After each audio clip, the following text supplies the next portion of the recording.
Hey, how's it going? Modern Philosopher here, and this week's topic is community versus self. Um, Today, I'm going to be talking about selfishness versus selflessness. Um, it kind of ties into extremes, the yin and yang and the balance between the two, what I was talking about. I kind of touched on selfishness versus selflessness in one of my earlier videos. But I've got a bunch of great quotes today about it. This one's from Hugh Hefner. It's good to be selfish, but not so self-centered that you never listen to other people. So basically, what he's saying is it's good to be a little bit selfish, but you don't want to be too selfish.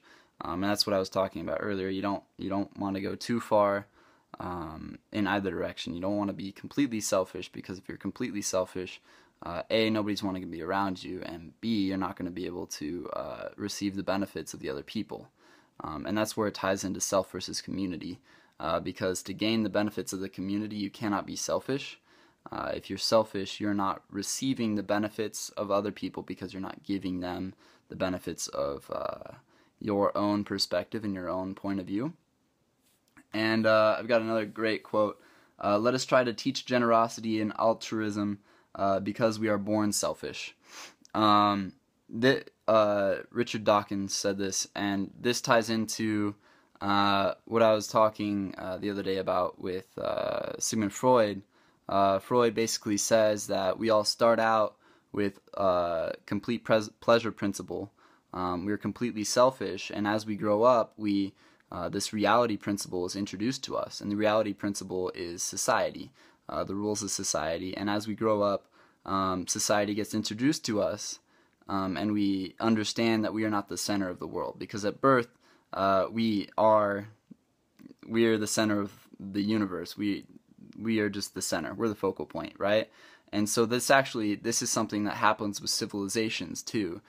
Civilizations start out thinking that they're the belly button of the world, and like that, the belly button of the world is something that completely different civilizations in completely different geographical locations around the world, completely different times, have all called themselves the belly button of the world, right? And pretty much the only civilizations that haven't are most Eastern philosophies. Most Eastern philosophies see themselves as part of something bigger. And that's one of the main differences between Eastern philosophy and more Western philosophy. Westerners see themselves and their cultures as the center of the universe, and they see themselves as the center of the universe, whereas more Eastern philosophers see themselves as part of something bigger or greater. So that's kind of how that relates to religion and the extremes a little bit. Another good point is, if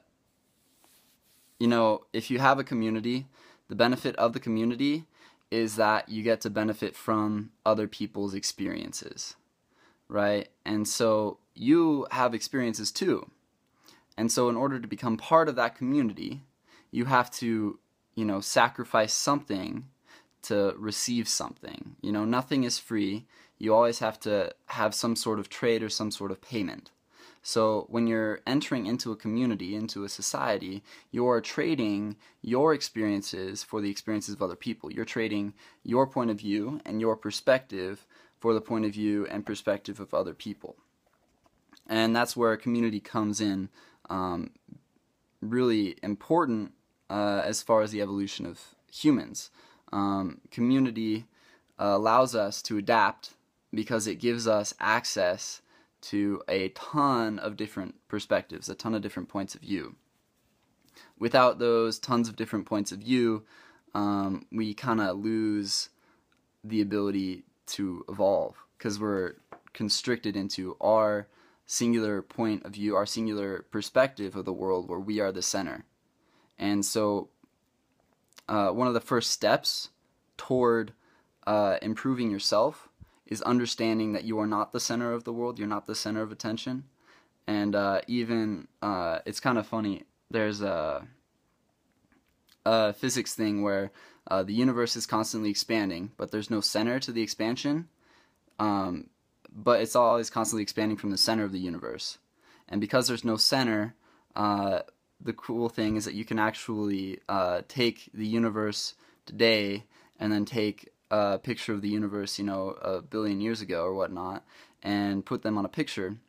And if you line up any 2 points, it'll look like that point is the center of the universe. So it's kind of funny because in physics terms, everybody and everything is the center of the universe, but that's not the case, obviously. The world doesn't revolve around any single person. And so that's the first step toward becoming part of a community and toward benefiting yourself, is understanding that you're not the center of attention. And that's where you have to give up your selfishness.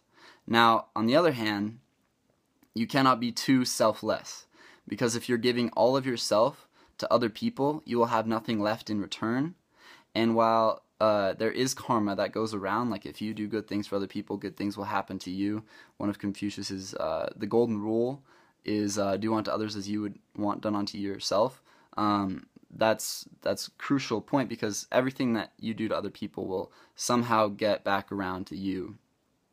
Even in Justin Timberlake's song, that comes all the way back around, right? So you can't be too selfless, though, because if you're too selfless, you leave no energy for yourself. You leave nothing for yourself. So you definitely have to be somewhat selfish. And as far as community and self go, if you give too much of yourself to the community, then you have nothing left for yourself to benefit from the community. Whereas if you're too selfish, you give nothing to the community to receive nothing from the community. And that introduces us to Rousseau's social contract. And I'm going to talk more on that in the next video.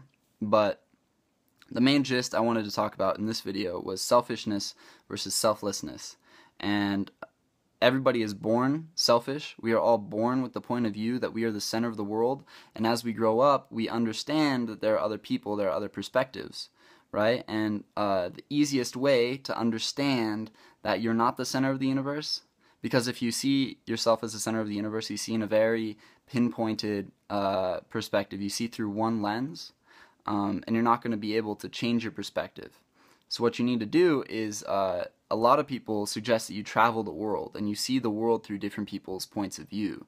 Because once you see the world in China, or once you see the world through someone in Argentina's point of view, once you see the world through someone else's point of view on a different part of the planet, you understand how small you are.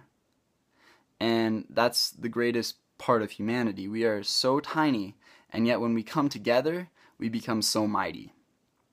And there's definitely merit to being an individual. There's another great quote that Buddha talks about.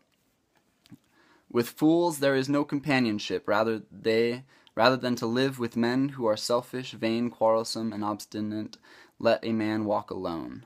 Right? It's you don't want to live in that selfless environment, because if you're in that selfish environment, because if you're living in that environment, nobody is benefiting, right? Our communities are not growing because we are all individuals. As individuals, we cannot accomplish very much because we are such tiny beings, right? It is when we become selfless and we give to our entire community, where we give to the greater good of society, that's when our society, the human race, actually has the ability and the fuel to move forward and make innovations and evolve and adapt to the future. So you want to be selfless, but don't give too much of yourself away. So that was what I want to talk about today. Next video I'm going to talk about Rousseau and the social contract. It gets to the bedrock of what community versus self is, that argument. And so if you like this video, go ahead and give it a thumbs up. Subscribe to the channel if you want to see more videos like this. Follow me on Google Plus and Twitter, as always. And this was today's Daily Enlightenment, so I'll see you guys in the next video. Alright, bye.